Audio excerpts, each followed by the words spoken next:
কিন্তু মানুষ মারা গিয়েছে, আপনার সামর্থ্য নাই, এত সত্ত্বেও আপনি আপনার আত্মীয় স্বজন প্রতিবেশীদের কাছ থেকে টাকা কালেকশন করে 40 জন 50 জনের জন্য বিশাল একটি খাবার আয়োজন করলেন। এই খাবার আয়োজন অনুষ্ঠান, এটা কি মৃত ব্যক্তির খাবার অনুষ্ঠান নাকি বিয়েবাড়ির অনুষ্ঠানের মধ্যে কোনো পার্থক্য করা যায় না, বরং ওলামায়ে কেরাম এগুলোকে সম্পূর্ণ বিদআত এবং নাজায়েজ বলেছেন।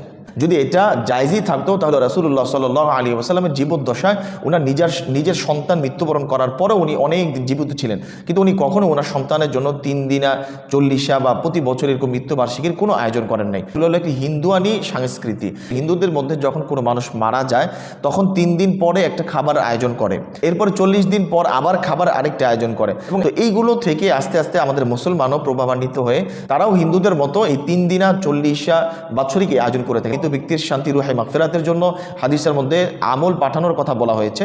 আপনি নামাজ পড়ে তাদের জন্য দোয়া করতে পারেন, জিকির তাসবিহ তাহলিল কোরআন তেলাওয়াত করে এই সওয়াবটা তাদের জন্য পাঠাতে পারেন।